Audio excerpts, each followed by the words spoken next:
In terms of kit, I have to say I went for the MDS backpack because I guessed that it would be probably the most appropriate for it, and it was fantastic.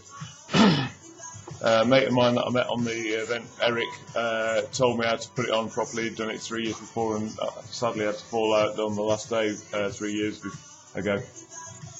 But put most of the weight on your hips and little on your shoulder using the kind of adjusters, and it was just brilliant backpack. You've got the see there, you've got your water bottles right.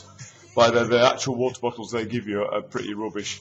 So I bought 2 Raid Light Tops bottles with the 90-degree angle, brilliant. Fitted in it fantastically well. You've got lots of pockets on the front so you can balance it forwards and backwards.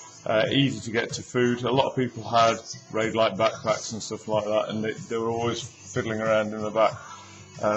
But it was really well constructed, very strong, and easy to get on and off. And also it made a nice pillow because the back of it's quite padded.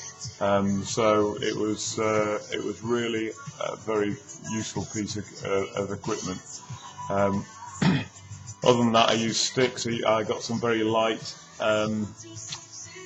Black Diamond sticks. Now I have to say they were very light, but they weren't very good. I had to strap them up because they kept falling apart and stuff. But fundamentally, light sticks I think are very useful to take some pressure off your knees and your feet when you've got painful feet, which I had. So that's the kit.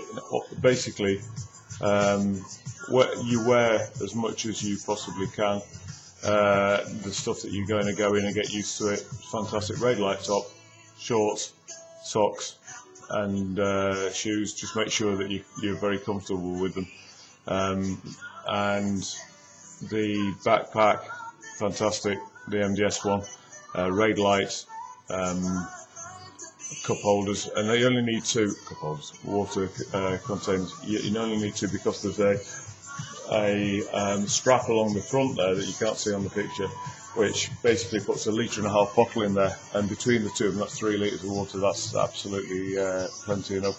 You buy the stove out there. Truth be known, the stove wasn't of much use. It's only a tiny little thing, and we use stones a lot. Just dug a little hole and put stones around it and put the fuel in there, so fuel you get when you're out there, so don't need to worry about that. I got a PhD sleeping bag, which was about 380 quid, expensive, but as light as you can want and as warm as you need. Wonderful piece of equipment. PhD are in North Yorkshire somewhere. And I used one of these concertina thermarests, not the inflatable ones, because quite a lot of the time they're punctures and stuff, and that was really useful to sleep on, and comfy and light and easy to pack away, and easy to lay out, and you're knackered at the end of the day. I'll go on to food and stuff in a sec.